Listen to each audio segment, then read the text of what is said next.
Boa tarde, Boa Zé. tarde, Boa Léo. tarde, Tudo Arno. bem? Tudo bem? Eu estou bem, e vocês? Oi, pessoal, boa tarde, tudo bem? Boa tarde, Léo. Aqui é Paulo Perrotti, da Câmara de Comércio do Canadá. Tudo bem contigo? Tudo jóia, Paulo. Obrigado por estar presente aqui com a gente também, tá bom? Muito legal ter a audiência da turma toda aí. Eu vou pedir para que todos deixemos os microfones desligados para que a gente consiga interagir numa boa aí com o Zé e com o Arno, que prepararam umas falas muito legais aí para a gente, tá? E que também a gente lance as perguntas que vocês quiserem lá no chat. Eu estou de olho aqui no chat para que a gente possa responder também as perguntas que vierem, tá bom? Eu vou pedir só a compreensão de vocês por mais uns 2 minutinhos para a gente já começar o papo com o Arno e com o Zé.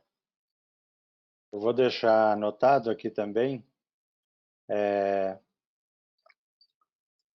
algumas informações no chat, tá bom? Só para lembrar quem vai entrando depois.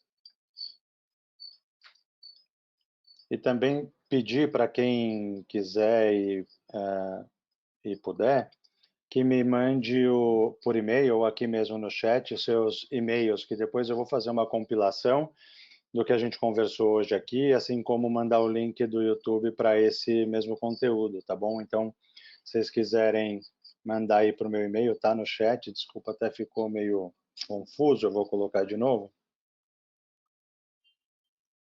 Mas quem quiser, ou me manda por e-mail, ou manda aqui mesmo, e eu depois consolido e mando para os e-mails de vocês, tá bom? Acho que a gente já pode começar. Espero que a gente tenha mais gente entrando aqui ao longo da nossa conversa para participar com a gente. Bom, primeiro, de novo, boa tarde para todo mundo. É um grande prazer estar aqui trazendo um pouco de conteúdo e de interação entre as escolas, que foi a nossa forma de ajudar, ou de tentar ajudar pelo menos as escolas nesse período tão desafiador que a gente tem tido no nosso planeta, né? Não dá nem para falar de Brasil ultimamente. E dessa vez, eu convidei o Arno, que além de advogado, eu vou até olhar na minha cola, tá? Ele é advogado, ele é especialista em estratégias disruptivas pela Harvard Business School, administrador de empresas e tem MBA em logística e franquias, tá? Ele já passou por algumas empresas bem grandes no setor educacional e não, já acumula 20 anos de experiência no segmento. Atualmente é CEO para a América Latina da Maple Bear. Arno, por favor, se apresenta melhor do que eu sou capaz de fazer aqui. Fala um pouco da sua experiência e depois apresenta o Zé. Não, Léo, muito obrigado. Boa tarde a todos. Obrigado pelo convite, pela oportunidade de poder compartilhar, trocar melhores práticas e ouvir experiências dos colegas também. Todos nós estamos aprendendo muito com todos nesse momento. Então, eu sou advogado por formação, depois minha carreira acabou indo por diversas áreas de gestão de empresas, né? Passei por Ambev, passei por algumas empresas do 3G, e aí, mais especificamente na área de educação, trabalhei muitos anos na Pearson, e nos últimos 3 anos estou à frente do projeto da Maple Bear para a América Latina com o pessoal do Grupo SEB. Então é isso. Estou aqui para ouvir bastante e se puder colaborar com algumas estratégias que nós estamos utilizando no dia a dia aí. Tenho certeza que vai, Ana. Zé, vou te apresentar aqui também mais ou menos, e depois eu te peço para você complementar, tá? O Zé atualmente é fundador e diretor da Escola Mais. Ele também é administrador de empresas com especialização em marketing pela PUC São Paulo e tem uma pós em finanças pelo IBMEC. Também tem mais de 20 anos de experiência, sendo que em educação nos últimos 14. Ele também já passou por outras escolas, outros negócios, incluindo uma startup de educação, que se puder, por favor, fala um pouco para a gente, Zé, e faz essa parte da apresentação agora direito. Eu só fiz um aquecimento aí para você. Obrigado, Léo. Fez muito bem. Pessoal, boa tarde. Léo, Arno e a todos os outros que estão participando aqui. É um prazer contar para vocês um pouquinho o que a gente está fazendo e ouvir vocês, aprender, compartilhar. Acho que é um momento muito propício para essa troca. Como o Léo falou, eu sou formado em administração, fiz o começo da minha carreira um pouco mais tradicional para quem se forma em administração e faz pós em finanças. Eu trabalhei pouco mais de 10 anos na área financeira, dentro de grandes bancos nacionais e estrangeiros, e atuo em educação desde 2006. Comecei meio sem querer, através de um convite para participar da fundação mantenedora de um grande colégio aqui de São Paulo, e depois acabei me apaixonando, virou minha profissão e faço isso já há mais de 10 anos. Como o Léo falou, hoje eu sou sócio, diretor e um dos fundadores de uma rede de escolas aqui em São Paulo. Depois, se tiver oportunidade, eu falo um pouquinho mais sobre a Escola Mais também. Acho que é isso. Acho super importante falar assim, Zé e Arno, idem, tá? Acho que até passa muito pela discussão que a gente vai ter, né? O que vocês têm desenvolvido ao longo da carreira, mas em especial nesse momento nos negócios que vocês estão. Então, super relevante e importante a gente entender sobre o que são as empresas de vocês, tá? Vou fazer uma primeira pergunta para o Arno. Eu tinha convidado o Arno para participar desses webinars já faz algumas semanas e ele me respondeu muito transparentemente, da forma que ele é e que eu admiro muito, que ele ainda não tinha consistência na informação naquele momento em que eu o convidei para falar, tá? Então, se ele aceitou o convite agora, eu tenho certeza que agora ele já tem o conteúdo para trocar e por isso ele aceitou. E eu queria, Arno, então, por favor, que você nos contasse o que vocês na MapleBear fizeram ao longo desse período, tá? Quais foram as principais atitudes que vocês tiveram nesse último mês e pouquinho aí, e que resultados vocês alcançaram até agora. Acho que a ideia é colocar todo mundo na mesma página aqui, né? Tanto eu, você, o Zé, mas todo mundo que está participando com a gente. Claro, obrigado. Léo, realmente, desculpe, naquele momento, né, eu falei, poxa, a gente está no olho do furacão aqui, eu me sinto até desconfortável em compartilhar alguma melhor prática, sendo que as melhores práticas literalmente estavam acontecendo 24 horas por dia naquele momento. E também foi um momento em que nós tínhamos cada estado e, em alguns casos, até cada município promulgando, divulgando mudanças, legislações, etc., do dia para a noite, né? Então, naquele momento, nós estávamos entre algumas escolas entrando em férias, outras entrando em recesso, outras ainda se organizando para levar o conteúdo à distância e tudo mais. Então, basicamente, contando um pouco como foi essa nossa trajetória, né? Nós temos a oportunidade de participar de uma rede de escolas global, né? Então, hoje a MapleBear tem operações em mais de 20 países, e nós temos escolas na Ásia, tem mais de 80 escolas na Ásia, e algumas delas lá no final de janeiro, início de fevereiro, começaram já a ser impactadas pelos lockdowns ou algumas restrições de deslocamento, ou algumas restrições que foram acontecendo de país para país.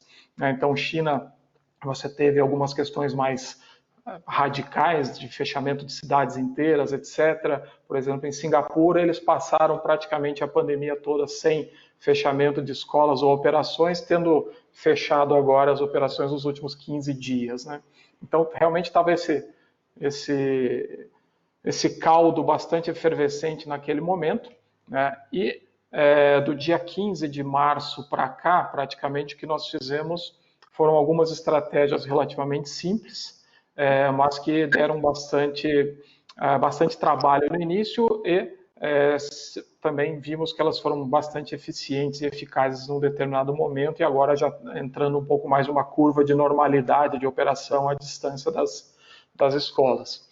Então, nós, na MapleBear, temos já no Fund 2 e no ensino médio base de tecnologia que faz parte do dia a dia, da rotina dos alunos, né, dos professores e da comunidade escolar.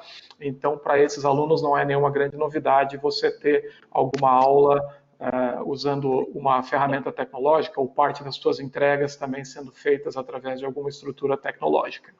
Agora, para o Fundi 1 e principalmente para a educação infantil, a Maplebert tinha uma política bastante estruturada dentro do seu currículo, dentro da sua pedagogia mundo afora, de no devices, né? Então, a utilização de devices, seja em sala de aula, seja no cotidiano da escola, principalmente para a educação infantil e Fundi 1, é bastante disseminada na rede. Então, é muita mão na massa, né? Muito aprendizado sem a necessidade de utilização de uma plataforma tecnológica.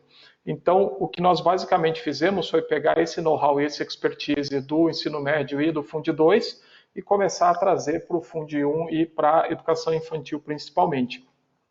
E nós tínhamos praticamente terminado o treinamento de formação de mais de 2.500 professores, né, com todas as estratégias e as definições para o ano de 2020, tivemos que parar tudo, retreinar todo esse mutirão de professores para essa nova realidade. Então, nós passamos também uns 15, 20 dias organizando, treinando, capacitando o nosso quadro, o nosso time pedagógico, para que eles pudessem transferir depois, obviamente, para os alunos, para as famílias e tudo mais, a continuidade da educação dos nossos alunos.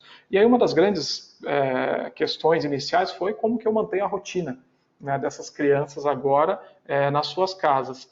E acredito que uma das grandes primeiras melhores práticas foi o mais rápido possível entregar para as famílias uma continuidade, ou seja, uma semana desenhada, um dia desenhado, as atividades, né, como que elas estariam sendo alocadas dentro do horário, né, o horário que em alguns casos, dependendo do estado, acabou sendo alterado, em outros lugares, outras cidades, acabou se mantendo exatamente o mesmo calendário diário ou calendário semanal que as crianças já estavam um pouco mais acostumadas.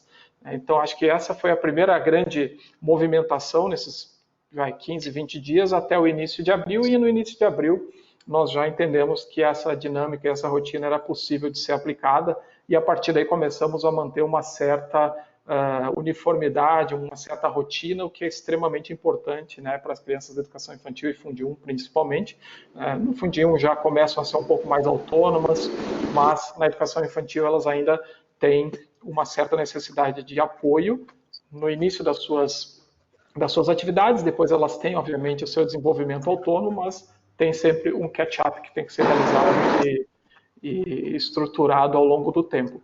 Acho que esse foi o grande cenário, né? Hoje nós estamos com o que a gente chama de Digital Learning Community, né? uma comunidade global de educadores, de coordenadores, de escolas, de famílias e de alunos, né? Todos estão envolvidos dentro dessa grande nuvem colaborativa que foi criada pela Maplebert a partir das melhores práticas que nós já tínhamos, né, no Canadá, e essa foi uma das grandes oportunidades de estar baseado numa metodologia canadense, onde no Canadá não é incomum você ter 30, 40, 45 dias dentro de casa porque tem uma nevasca ou porque tem alguma questão meteorológica mais séria, né, e que as crianças não podem ir presencialmente para a escola, então você tem a manutenção das atividades escolares e da rotina escolar à distância. Então nós usamos esse benchmark canadense, né, essas melhores práticas de educação canadense, o aprendizado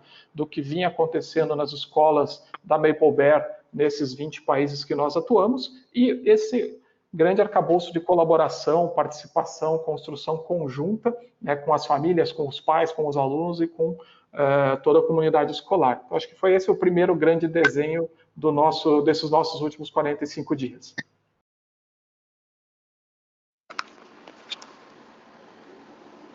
Patrícia, eu vou te pedir para, por gentileza, desligar o seu microfone e todo mundo também, se puder deixar desligado, tá? Obrigado. Arno, deixa eu te fazer uma pergunta complementar aqui. Eu tenho ouvido muitos questionamentos do pessoal do infantil, a dificuldade de transpor aquelas atividades presenciais, no device, como você colocou, para a rotina domiciliar, digamos assim, né, lá em casa. Como vocês conseguiram construir isso e com essa agilidade toda? Não está 100%, acho que nunca vai estar 100%, obviamente, né? Porque toda a estrutura que você tem dentro de uma sala de aula, né? As possibilidades que você tem dentro da sala de aula, as ferramentas que você tem à disposição dentro da sala de aula, você não consegue replicar dentro da casa dos pais na educação infantil. A estrutura de colaboração, as atividades também dentro dos centros de aprendizagem, as dinâmicas de sala de aula que normalmente nós temos na educação infantil da Maple Bear, muitas delas tiveram que ser repensadas para uma atividade mais curta, né, para uma atividade guiada num determinado momento, sendo que na sala de aula ela poderia ser uma atividade autônoma. Então, todo esse currículo foi repensado, todas essas ferramentas e atividades foram repensadas rapidamente para achar como é que eu consigo levar para dentro da sala da casa das pessoas algo parecido com o da sala de aula, entendendo que eu tenho sim uma perda.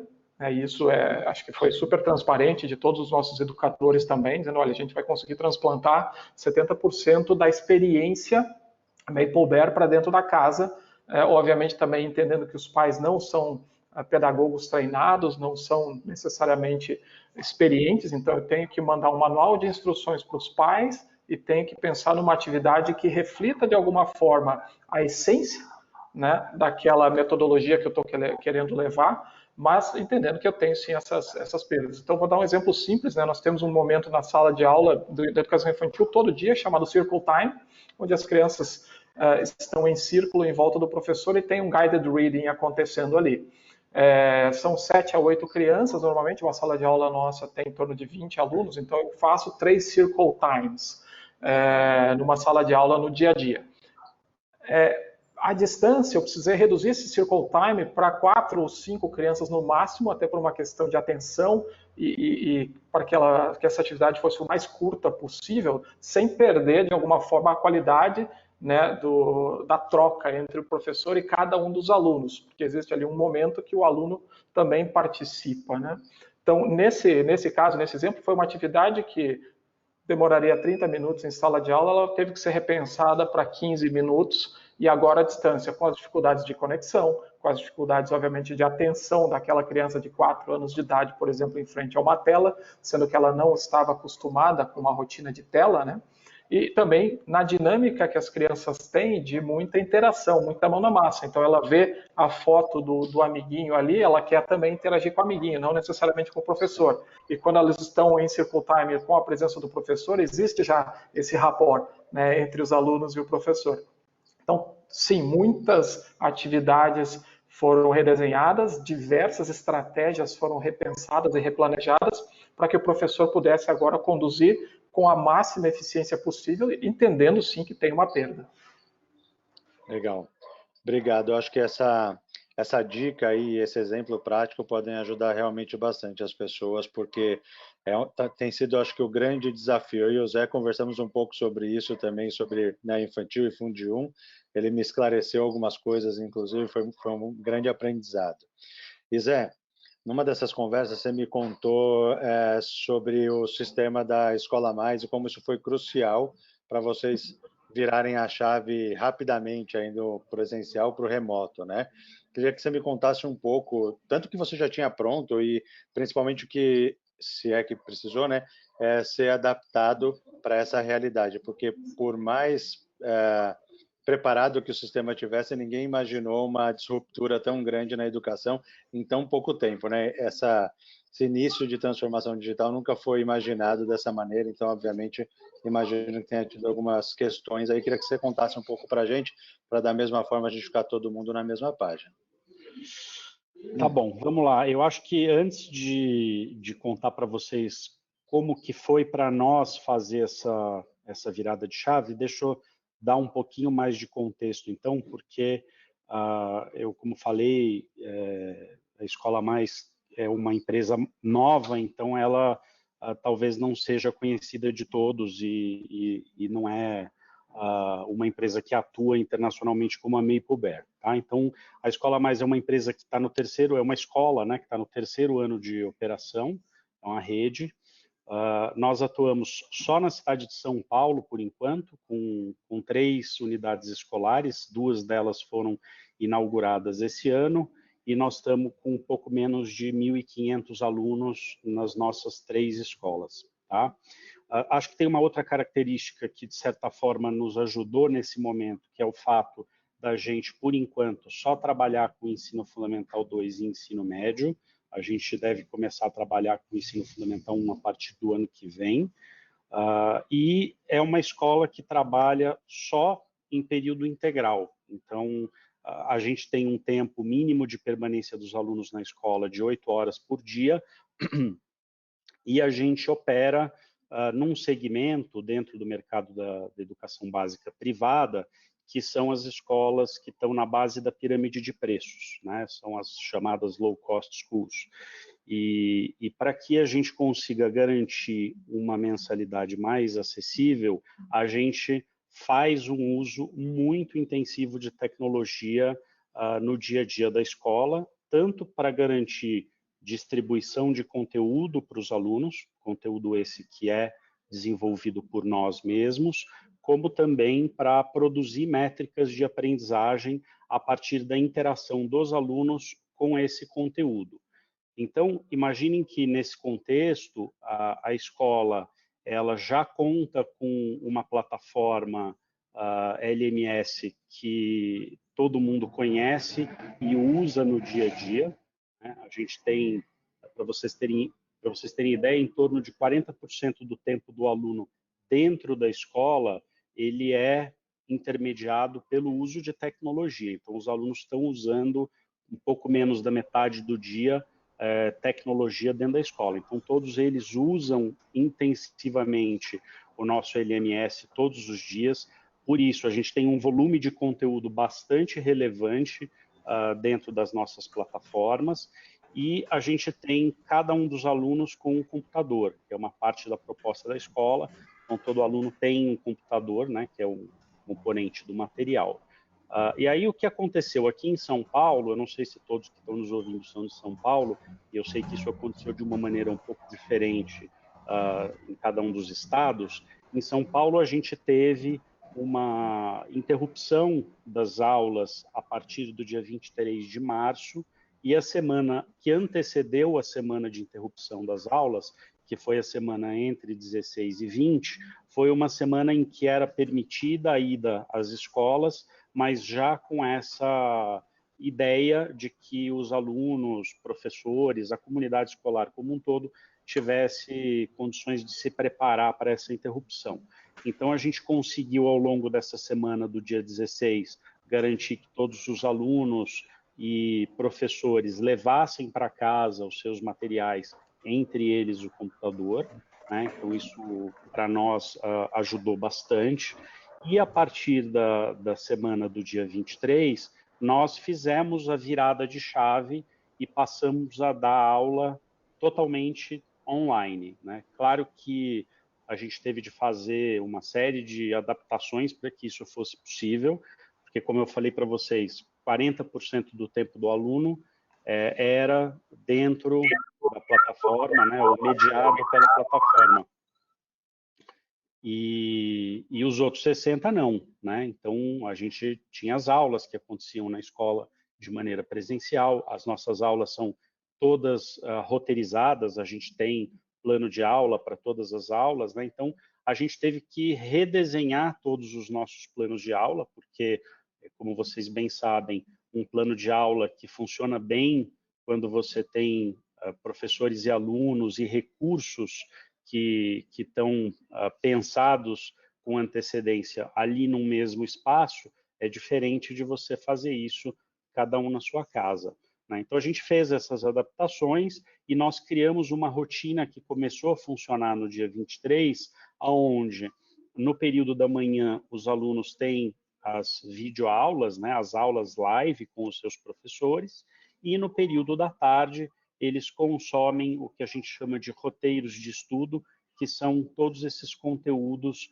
que a gente disponibiliza para eles através da nossa plataforma. Além disso, tem um atendimento mais individualizado, que a gente oferece aos alunos que estão com mais dificuldade de aprendizagem, que também acontecem no período da tarde. Aí esses são atendimentos sempre, em geral, que a escola marca, né? A escola indica ao aluno que precisa de um atendimento de determinado assunto, de determinada matéria, e o professor que vai fazer o atendimento, mas o aluno também pode usar desse horário e se inscrever num atendimento, caso ele tenha alguma dúvida, alguma dificuldade. Então, a gente conseguiu, com isso, com uma velocidade, eu diria que bastante rápida, adaptar o nosso modelo. E eu falo de adaptar porque eu acho que, como o Arno já colocou, é muito diferente você fazer, acho que todos vocês sabem disso, né? Muito diferente fazer educação dentro da escola e você fazer educação cada um na sua casa. Então, a gente conseguiu adaptar aquilo que a gente vinha fazendo para o modelo digital, e os alunos têm uma rotina diária, desde o dia 23 de março, com atividades obrigatórias das 8 da manhã até o meio-dia e 20, que é o horário de aulas live, e depois eles têm uma rotina que não necessariamente é obrigatória, a não ser para aqueles alunos que têm os atendimentos individuais, que vai até mais ou menos 3h30 da tarde. Lembrando que aqueles alunos que não fazem os atendimentos têm que fazer os seus roteiros, né? E aí, nesse processo, eu acho que só para dar um elemento mais para vocês, a gente falou muito embora a gente não trabalhe na escola mais com educação infantil e ensino fundamental 1, a gente falou muito com outras escolas e outras redes que são próximas nossas, e obviamente que para o ensino fundamental 1, né, e para a educação infantil, acho que mais ainda, onde os alunos têm um nível bem menor de autonomia, é mais complexo você conseguir garantir uma rotina dentro de casa, porque você precisa contar muitas vezes com a ajuda dos pais, que nem sempre têm tempo e geralmente não são profissionais da educação. No ensino fundamental 2, você já tem, ensino médio, obviamente o nível de autonomia dos alunos é muito maior. Por outro lado, um desafio que a gente tem enfrentado, e a gente tem, acho que pelo menos uns 15 dias, conversado muito com as famílias a respeito, é o desafio da organização. Porque, embora sejam jovens, né, não são mais crianças só, são crianças e jovens que têm um nível razoável de autonomia, para eles lidar com esse fator de estar em 2 lugares ao mesmo tempo, né? Porque eu estou aqui nesse ambiente da minha casa e de vez em quando o cachorro me atrapalha e ao mesmo tempo eu estou aqui nessa conversa com vocês, né? Então, conciliar essas duas coisas, né? Quer dizer, a aula com a rotina doméstica que envolve você parar para almoçar, às vezes você tirar a mesa, pôr a mesa, lavar a louça, ou qualquer outra atividade dessa natureza, gera um monte de ansiedade e é bastante complicado para uma criança lidar. Então, a gente trabalhou muito com psicólogos, a organização do tempo e da rotina para ajudar as famílias a se organizarem e conseguirem criar o ambiente, as condições, eu não vou dizer ideais, mas dentro dessa situação que a gente vive, as melhores condições possíveis para a gente conseguir fazer a rotina escolar dos alunos acontecerem. Teve um outro desafio para nós, que eu acho que não é diferente para nenhum de vocês, que é o desafio de preparar o professor para isso, né? Porque, embora nosso professor já tivesse habituado com o uso da plataforma, a gente tem 2 elementos que passam a ser desafiadores nesse momento. O primeiro deles é que eles estão usando isso na casa deles, então eles enfrentam problemas que na escola eles não enfrentavam. Na escola a gente controla a qualidade de conexão da internet, na casa deles não, né? E muitas vezes, ainda mais nesse período de pandemia, o sinal cai, a internet não está funcionando com a estabilidade que deveria, então tem esse desafio tecnológico, né? Até porque tudo passa a ser feito através da tecnologia, e tem um segundo desafio para os nossos professores, que é a aula, né? Esse momento de interação aluno-professor, que antes acontecia ali olho no olho, ter que acontecer agora à distância, obviamente que gera um desafio adicional. Então, a gente também tem feito um trabalho bastante intensivo com nossa equipe de professores à distância para conseguir ajudá-los a superar os desafios que essa educação nesse formato estão trazendo para todos nós. Assim, acho que podia ficar falando mais 1 hora, mas queria abrir para você explorar um pouquinho, acho que os pontos que talvez sejam de maior curiosidade ou dúvida das pessoas, tanto para o Arno quanto para mim. Legal, obrigado, Zé. Eu acho que foi bem esclarecedor. Não tenha dúvida que quem já usava a tecnologia no seu dia a dia teve menos dificuldade, né? Não foi fácil para ninguém, mas com certeza foi menos difícil para quem já estava habituado. Nessa adaptação que você comentou para o modelo digital, qual foi, você acha, o grande segredo, se é que dá para eleger um único segredo, um único ponto, para ter essa agilidade em pegar o modelo que estava desenhado para a aula presencial física ali e migrar para esse negócio distante? Foi envolvimento de equipe, enfim, qual você acha que foi a sacada aí que te trouxe ou trouxe para a rede aí essa agilidade? Eu acho que parece óbvio o que eu vou dizer, né? Mas assim, é o fato da gente usar a tecnologia no dia a dia da escola de maneira muito intensiva. É claro que todas as escolas usam tecnologia, acho que é muito difícil alguém aqui dizer assim, eu não uso tecnologia, mas acho que é importante, acho que deixar claro que assim, para nós, uma parte importante do tempo do aluno dentro da escola é moderado por tecnologia.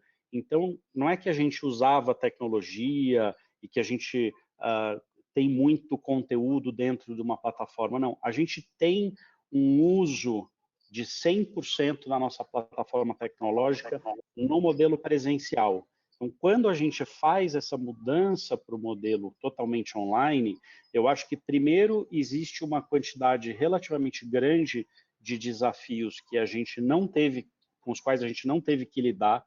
Por exemplo, tem muitas escolas que conversam comigo que estão no terceiro sistema de aula online porque experimentaram um, não gostaram, foram para outro, não funcionou porque, enfim, sei lá o que aconteceu, e estão indo para um terceiro.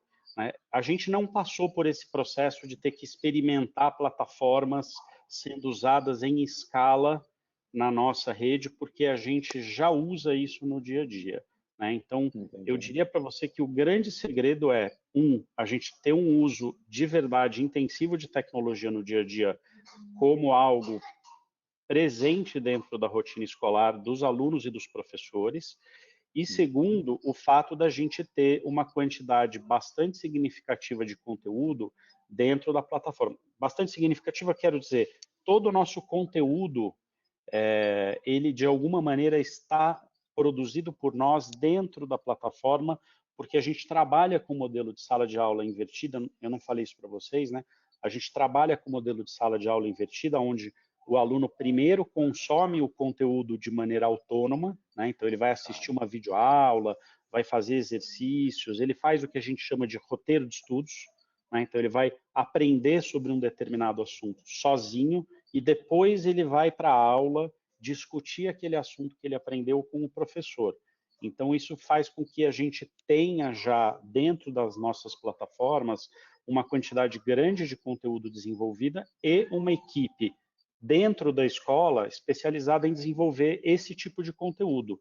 Então, a gente precisou fazer adaptações em alguns conteúdos nossos, porque tudo passou a acontecer à distância, mas a gente já tinha essa equipe. Então, eu não precisei sair procurando conteúdo para isso, eu não precisei sair correndo atrás de pessoas especializadas em desenhar esse tipo de conteúdo, porque a gente já tinha esses recursos dentro de casa. Então, eu acho que o fato de já contar com tecnologia sendo usada e os recursos para produzir os conteúdos que embarcam nessas tecnologias é que fez a diferença para nós. Legal, muito bom, muito legal. Obrigado pelas explanações, foi muito legal. E, de novo, assim como o Arno, acho que vocês trouxeram dicas valiosas assim para quem ainda está se entendendo aí com esse novo modelo, que a gente ainda não sabe exatamente até quando permanece assim, né? Eu tenho mais uma pergunta para vocês e depois eu vou eu vou trazer as perguntas do chat aqui, tá? Eu queria saber dos dois. Eu vou até ler para não me confundir aqui com a pergunta que essa eu escrevi previamente, tá? Agora que a gente sabe um pouco dos passos dados por vocês nesse último mês, qual é a visão de futuro que vocês têm, não só para as escolas de vocês, mas para a educação de forma geral, em Brasil e mundo, em dois momentos.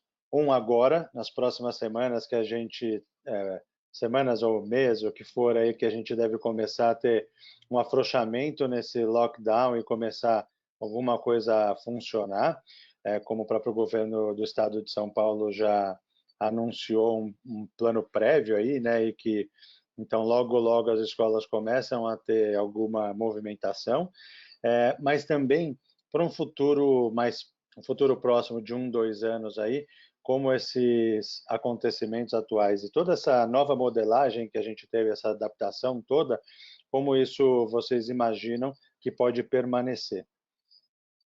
Arno, por favor. Posso começar? Sem dúvida. Eu acho não, né? Tenho certeza de que uma coisa ficou muito clara do que estava, o que é e vai ser no curto prazo, curtíssimo prazo e o que temos para o médio e longo prazo também.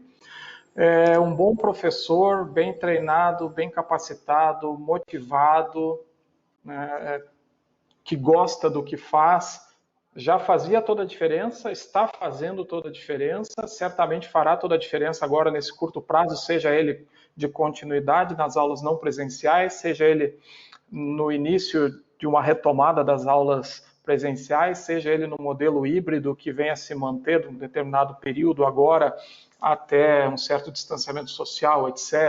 Vem se discutindo metade das crianças em aula num dia, metade das crianças no outro e vice-versa, né? Aula presencial num dia, online no outro e assim vai. Seja no futuro do que vai acontecer daqui a 1 ano, 2 anos ou 3 anos, em que a capacitação, o treinamento, a motivação e o reconhecimento, obviamente, né, dos melhores professores, dos bons professores, vão fazer toda a diferença. O que nós vimos é que todos os professores que estavam muito bem treinados, capacitados, conheciam as suas rotinas, conheciam o programa pedagógico, conheciam exatamente cada uma das ferramentas disponíveis para utilização no seu dia a dia, nos determinados momentos da aula, né? Planejavam muito bem a sua aula e depois executavam muito bem a sua aula, foram essenciais. Então, esses professores que já estavam muito bem preparados, simplesmente trocaram o meio, né, meio presencial para o meio digital e continuaram dando uma excelente aula, continuaram tendo um relacionamento espetacular com seus alunos, né, com as suas famílias e tudo mais. E isso deve se manter, eu acredito que inclusive deve se fortalecer, porque esses professores, bons professores, continuam buscando mais capacitação, mais aprendizado, mais self-learning, né, mais desenvolvimento contínuo, e isso é duradouro. Obviamente que plataformas, ferramentas vão começar a fazer parte do dia a dia dos professores. Eu acho que sim, a educação tem como aproveitar esse momento que nós nos inserimos, né, como um momento de aprendizado, de oportunidade de melhoria e levar as melhores práticas, levar os nossos aprendizados dessas oportunidades de interação com os nossos alunos fora da sala de aula para o desenvolvimento futuro de novas metodologias e até mudar um pouco a nossa pedagogia, agora analisando outras possibilidades. Mas a melhor ferramenta continua sendo um bom professor, bem capacitado, bem treinado e super motivado para fazer aquilo que ele ama. Acho que isso não vai mudar nunca, né? Eu tenho até ouvido bastante as escolas com duas coisas: dificuldade de se posicionar para os pais, tipo, não está tendo aula, então você está trabalhando menos, o que é um absurdo. Na verdade, está todo mundo trabalhando muito mais por conta disso tudo que a gente conversou aqui agora, dessas novidades, adaptações e tudo isso. Mas também tenho ouvido alguns professores talvez com algum receio, às vezes ali meio guardadinho, meio sutil na conversa, mas com algum receio, né? A tecnologia, eu digo isso sempre, e acho que esse momento está deixando muito claro, tecnologia é meio, né? ela só nos ajuda a fazer o que a gente já sabe fazer, já gosta de fazer e já faz bem. Então, isso não vai mudar, e a necessidade que eu vejo das crianças em terem esse contato com os professores também não mudou, né? Na verdade, eles estão sentindo muito mais falta, eu acho, disso, desse contato com os colegas e com os professores ali, o contato real, do que de qualquer outra coisa, até porque essa molecada está muito familiarizada com as ferramentas digitais, né? Usar um Zoom ou qualquer outra ferramenta para eles é super, super tranquilo, né? O que muda mesmo é essa relação e esse conhecimento, esse interconhecimento aí, essa conexão. Zé, por favor, o que que você diz para a gente aí desses dois momentos, tá? De visão de futuro da mudança que a gente tem tido aí, aqui na educação, como eu tenho dito também, pela dor, não pelo amor, né? Está sendo na porrada, mas está sendo. Que você vê dessas mudanças para próximas semanas ou meses e para o futuro próximo aí de 2 anos? Bom, primeiro eu queria dizer que eu acho muito difícil fazer qualquer tipo de previsão nessa situação que a gente está, né? Uma das coisas que eu acredito e espero que a gente vai ver acontecerem de maneira diferente daqui para diante, eu acho que você tocou um pouquinho nela sem querer no começo da nossa conversa, quando você falou que não foi de maneira planejada, mas a gente começou a ver, eu ponho entre aspas, né, disrupção na educação, mas no fundo eu acho que o que a gente vai ver de maneira muito mais rápida do que imaginávamos ou do que gostaríamos é que a tecnologia vai de fato começar a fazer parte da vida das escolas, se não como algo tão intensivo como, por exemplo, a Escola Mais usa, no mínimo algum plano de contingência muito bem desenhado e estruturado, certamente as escolas vão ter. Então, tecnologia, eu acho que vai começar a ganhar um espaço de relevância forçadamente, né, em alguns casos, dentro do ambiente escolar. Além disso, eu aí faria um complemento, vamos dizer assim, à resposta do Arno, se você me permite, Arno. Eu acho que, com certeza, a gente vai enxergar, e sempre, acho que, pelo menos para mim, sempre isso foi muito claro, né, a relevância do papel do professor no processo educativo das crianças, mas eu acho que talvez esse momento, e aí é uma torcida, talvez mais do que uma previsão, talvez esse momento nos ajude evidenciando como que a atuação do professor ela precisa, para que a gente realmente dê passos no sentido de evoluir o nosso sistema educacional, a atuação do professor precisa mudar daquele papel de sujeito. Aí eu vou tentar falar de maneira mais simples, vamos dizer assim, né? Eu não sei o quão todos aqui estão mais inteirados das coisas técnicas da pedagogia, e nem eu também sou a pessoa mais habilitada para falar disso, mas no fundo, assim, o professor ele ainda exerce um papel central dentro da escola nessa relação com o aluno, no sentido de ser o agente de transmissão do conhecimento, vamos dizer assim, né? Com esse advento das aulas online, que ficam gravadas e que você assiste na hora que você quer, eu acho que começa a ficar um pouco mais evidente, né? Por que o professor precisa estar lá fazendo esse papel da aula expositiva? Não que isso não tenha valor e não seja importante, mas eu acho que tem tantas outras coisas na relação do professor-aluno e no processo educacional dos jovens que podem ganhar destaque com esse momento, né, que a gente está vivendo e eventualmente uma maior evidência de que o papel de transmitir conteúdo não é o papel mais relevante para o professor, dado que a gente consegue fazer isso de outras maneiras hoje, né? Então, eu espero que a gente veja, acho que talvez para resumir, não sei se eu consegui ser claro no que eu quis dizer, mas eu espero que a gente enxergue uma mudança nos próximos anos do papel do professor na relação com o aluno, né?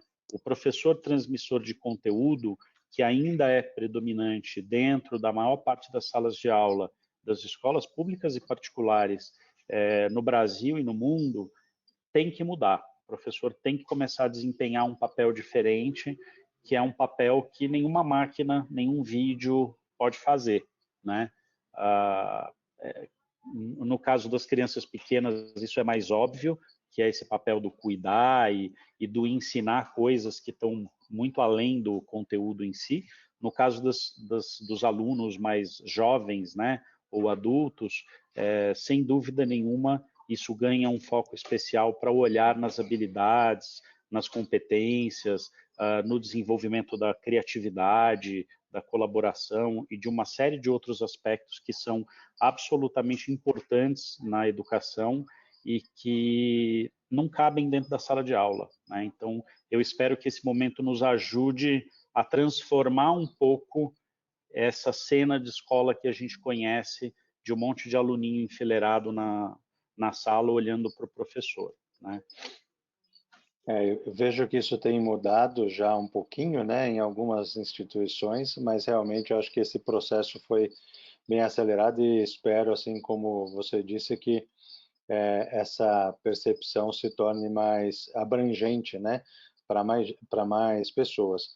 E aí até você, de certa forma, respondeu aqui a pergunta da Gra, que era se acreditava em desenvolvimento de soft skills, habilidades comportamentais e socioemocionais.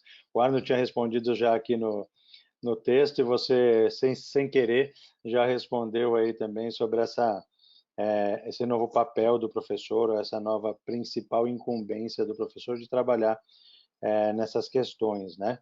A gente tem uma outra pergunta aqui do Jairo também, que ele é o seguinte: como vocês pensam em engajar os pais nesse processo? Eu acho que esse é um desafio bem importante. Acho que a gente já falou um pouco sobre rotina e tudo mais. Eu ouvi em outro webinar que a gente fez também sobre isso, sobre encaixar o máximo que for possível a rotina da escola na rotina da casa, para o negócio ser mais fluido, em especial quando está falando dos mais novos, né?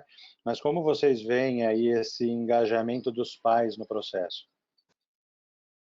Eu posso ser, na verdade, é uma grande parceria entre família e escola em todos os momentos, né? Seja nesse momento que estamos vivendo agora, que é uma situação absolutamente fora da curva, mas também por um determinado período que eu não estou pedindo para os pais por 15 anos assumirem a educação dos seus filhos. Eu estou pedindo para ampliarmos a nossa parceria por 60 dias, né? E de alguma forma, obviamente que cada idade tem uma demanda diferente, conforme for a autonomia de cada uma das crianças, aí independente da idade, independente, cada criança tem o seu nível de autonomia, tem as suas capacidades presentes, né, que já tinham sido desenvolvidas na escola, ou que já vieram inerentes a cada um dos indivíduos, né? Mas, sem dúvida, a família, os pais, nesse momento, são os grandes sócios da escola. O professor, como você falou, está trabalhando muito mais, inclusive pensando em como que eu vou atender a cada um dos pais que tem características diferentes e tem tempos, né, e dinâmicas diferentes dentro da sua casa. Então, o professor ele planejava uma aula para 20 alunos. Hoje ele planeja 20 aulas para 20 pais, para que os pais também possam ajudar nesse processo de ensino-aprendizagem. Então, é uma parceria e eu acredito que todos nós temos. Eu sou pai de 2 alunos Maple Bear e, assim, estamos aqui 100% comprometidos porque a educação dos nossos filhos é a coisa mais importante, ponto. Né? Então, essa, pelo menos, é o DNA da minha família. Cada um tem o seu objetivo familiar, e não vou entrar em méritos nem nada, mas estamos pedindo muito apoio das famílias agora por um curto período de tempo, 1 mês, 2 meses, né? Não estamos de novo pedindo para que os pais agora virem educadores pelos próximos 15 anos. Sim, é importante que fique claro para os pais que é um período, né? Não é realmente que eles vão trabalhar educando as crianças, né? Muito diferente. Zé, por favor.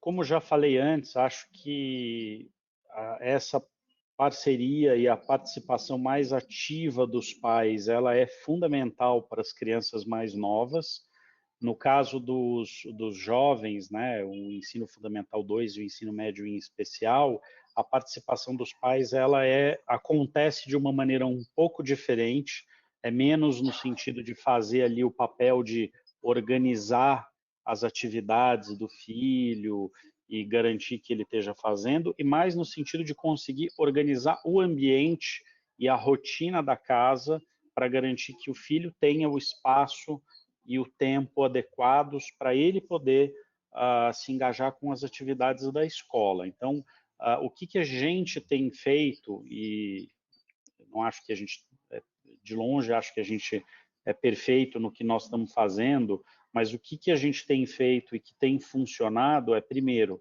a gente tem ouvido bastante os pais para entender como que essa rotina que a gente criou para os alunos, como é que isso, vamos dizer, se articula com a rotina diária, né, de casa que essas crianças têm. Então, a gente tem conversado bastante com os pais e a gente tem conversado bastante com os pais, em especial nos últimos 15 dias, 2, 3 semanas, dando para eles um pouquinho mais de subsídios. Então, a gente trouxe muita gente de fora da escola, fizemos algumas falas com pessoas da escola também, mas trouxemos muitas pessoas de fora da escola para dar um pouco de informação de como lidar com esse momento, como organizar isso dentro da rotina, como criar para as crianças a rotina que ele precisa, né? E a condição que ele precisa para estudar. E aí a gente tem feito um trabalho mais individual, vamos dizer assim, com aqueles alunos ou aquelas famílias onde a gente percebe um engajamento menor na rotina da escola. Para vocês terem uma ideia, a gente mede engajamento, isso a gente fazia já presencialmente, a gente continua medindo o engajamento de uma maneira um pouco diferente, mas basicamente olhando para indicadores como a presença dos alunos nas aulas e a entrega dos roteiros de estudo dentro do prazo proposto. E quando a gente percebe que tem um aluno que está com um nível baixo de engajamento, e a gente tem em torno de 5% da nossa base de alunos que tem um engajamento mais baixo, a gente tem as coordenadoras das escolas estão ligando para as famílias para tentar entender o que é que está acontecendo e como é que a gente consegue ajudar. A gente consegue ajudar em muitos casos, obviamente que não em outros, mas muitas vezes é uma questão de organização, é uma falta de organização, né? Então a gente ajuda a família a se organizar para garantir que o aluno consiga se engajar. Mas como eu falei, a gente tem o índice de engajamento já era alto e muito disso eu acho que é o fato da gente já usar a tecnologia e estar trabalhando com alunos mais velhos, né? Sim. Falando aqui pela minha experiência como pai, meus filhos, eu tenho uma menina adulta casada, então não vou nem colocar na conta, a Nathalie já está com 25 e se bobear, logo, logo você vou. Mas tem os dois meninos aqui de 15 e 12. A rotina deles, exceto por não ir para a escola, eu digo assim, a rotina do período que eles estavam em casa não mudou demais. A nossa interação com eles pela escola, né, motivado pelas lições ou pelas atividades, provas, notas, não mudou nada. Eles são bem autônomos e isso não mudou muito. Mas eu concordo com o Zé com essa história de deixar a casa organizada para que eles possam fluir também, que eu acho que realmente tem sido um grande desafio. A Cris perguntou para a gente aqui como trabalhar socioemocionais à distância. Alguma dica para isso, que eu acho que é outra grande tarefa aí dos nossos educadores? Eu posso falar um pouco sobre socioemocionais, porque a gente trabalha de maneira bastante intensiva os socioemocionais na escola. Eu acho que, assim, primeiro, acho que é importante falar um pouco daquilo que eu acredito, né? A gente tem, dentro da Escola Mais, uma crença de que, e é uma crença pessoal minha também, trabalhar socioemocionais no formato sala de aula, professor lá na lousa explicando, né? Porque tem alguns materiais de socioemocionais que propõem isso, né? Então, sei lá, vou dar uma aula sobre resiliência, vou lá na lousa e vou explicar para os alunos o que é resiliência. Eu não acredito nisso. Eu não acho que você consiga ensinar para alguém o que é resiliência, o que é trabalho em equipe, seja qual for a habilidade ou competência que você vai trabalhar, explicando. Eu acho que você precisa colocar a pessoa numa situação real, onde ela precise desenvolver, ou se ela já tem desenvolvido, ela precisa recorrer àquela habilidade para poder vencer aquela situação. Então, a gente faz isso dentro da escola de duas formas. A gente tem 20% do tempo dos alunos na escola é totalmente dedicado ao trabalho de socioemocionais. A gente faz isso através de projetos de Project-Based Learning, né? A gente usa as técnicas de Project-Based Learning para trabalhar exclusivamente socioemocionais, não tem nenhuma relação obrigatória com o conteúdo. E acho que fazer isso à distância não é difícil, desde que você tenha muito bem claro o que se quer desenvolver, o que é possível fazer à distância, ou, em outras palavras, que você tenha minimamente um currículo e um propósito para isso, né? Eu acho que esse momento que a gente está vivendo é um momento excelente para a gente trabalhar organização, é um momento excelente para a gente trabalhar resiliência, né? Porque fazer aula online todo dia não é fácil. Aguentar os pais todo dia, o dia inteiro, também não é fácil para eles. Pois é, as relações dentro de casa estão mais complexas, vamos dizer assim, né? Então, eu acho que é um momento que é possível fazer, mas eu acho que não é possível se você não tiver planejamento, intencionalidade, né? E ter planejamento significa você ter algumas ideias de como você vai propor o trabalho para os alunos, né? E uma coisa que aí compartilhar com vocês um pouco o aprendizado que a gente teve na Escola Mais ao longo dos últimos anos. Na minha empresa anterior eu também trabalhava com isso. É muito difícil de você desenhar por exemplo, eu falei para vocês que trabalhamos com um projeto. É muito difícil você desenhar um projeto e dizer assim, neste projeto eu vou trabalho em equipe, porque pode ser que aquele grupinho que está trabalhando naquele projeto se resolveu muito bem com isso, mas eles falharam e não conseguiram recomeçar. Então, talvez ali seja uma oportunidade para você trabalhar resiliência, né? Então, também tem muito do preparo do professor e de como ele enxerga o que é oportuno se trabalhar naquele momento, né? Então, precisa ter bastante planejamento e equipe formada e preparada para isso. Se você tiver, é possível fazer online, sem dúvida, à distância, né, eu digo. Você falou uma palavra fundamental na minha cabeça aqui, que foi intencionalidade.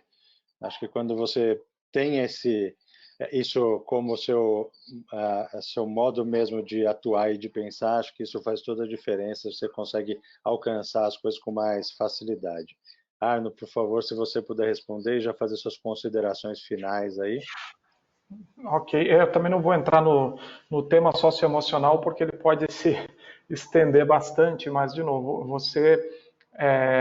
a construção dessas habilidades socioemocionais, e aí eu não vou entrar especificamente em cada uma delas, porque tem questões, por exemplo, como ética, que é uma construção longa e que depende, sim, de uma base de familiar e tudo mais. A escola não consegue sozinha fazer com que isso aconteça, né? Obviamente que tem habilidades socioemocionais de colaboração, construção de conhecimento conjunto, liderança, etc., que podem ser balizadas em sala de aula, podem ser balizadas com alguns exercícios online, né, ou provocadas em algumas atividades, mas tem uma construção de longo prazo, né? Você não pode deixar de lembrar que nós vamos ter um hiato aqui de 60 dias ou 90 dias em que as aulas vão ser, em algum momento, 100% substituídas por aulas online. Então, eu não vejo a estrutura socioemocional sendo parada ou descontinuada nesse momento. Tem, sim, uma série de atividades que o professor pode estimular, inclusive quando ele está em reunião com seus alunos ali no Zoom, no Skype, no Google Hangouts, etc., que continuam valendo, né?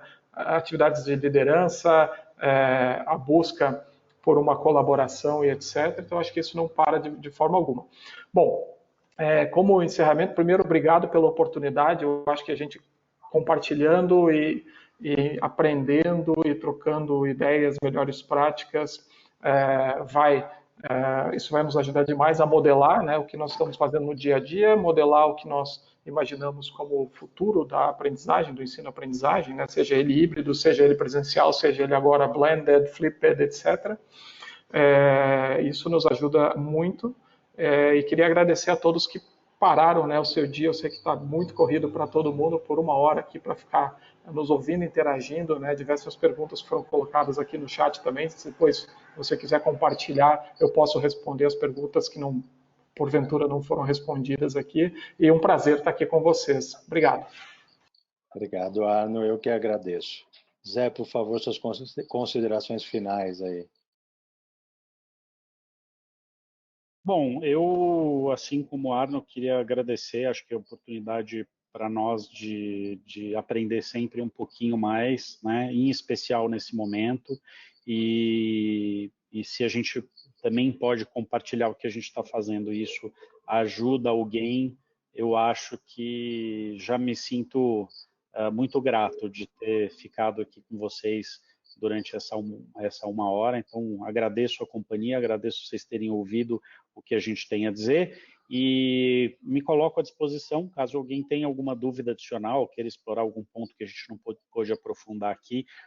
Certamente todos têm o contato do Léo, o Léo tem o meu contato, eu posso até deixar depois aqui do lado, se vocês quiserem, eu vou colocar aqui no chat o meu e-mail, se alguém tiver alguma dúvida, alguma coisa que quiser escrever, fiquem à vontade. Então, agradeço a todos, e em especial Arno e Léo, obrigado pela companhia de vocês. Obrigado. Obrigado aos dois. Como eu disse, individualmente, eu sei que as agendas de vocês são super complexas, não é fácil tocar os negócios que vocês tocam. Então, obrigado pelo tempo, obrigado pelos aprendizados, pela troca. Eu acho que se a gente puder realmente inspirar outras pessoas e aprender com as outras pessoas, a gente garante a humanidade, eu diria. Eu acho que falta para a gente essa humildade de aprender e de compartilhar também muitas vezes. Então aí eu vi aqui que o Zé e o Arno colocaram os e-mails lá, então legal demais. O pessoal tem algumas perguntas que estão aqui, eu vou pedir para que eles respondam. E nesse e-mail que eu comentei que eu vou mandar com o consolidado aqui, com alguns insights e com o vídeo também daqui, vão essas respostas também para que todos as tenhamos, tá? De novo, mais uma vez, obrigado a todos, todo mundo que ficou aí essa hora super concorrida para todo mundo. Semana que vem a gente vai falar sobre engajamento, até teve uma pergunta aqui sobre isso, do Ricardo, se eu não estiver enganado, e a gente tem uma agenda aí de segunda-feira que vem, às 14, das 14 às 15, como hoje, falar sobre engajamento nesse distanciamento aí, né? Como manter a criançada mais plugada nos conteúdos e nas aulas síncronas e assíncronas também, obviamente, tá? Gente, boa semana, valeu, vamos nos falando. Um abraço. Abraço. Tchau, obrigado, abraço. Sucesso a todos. Para todos nós, valeu.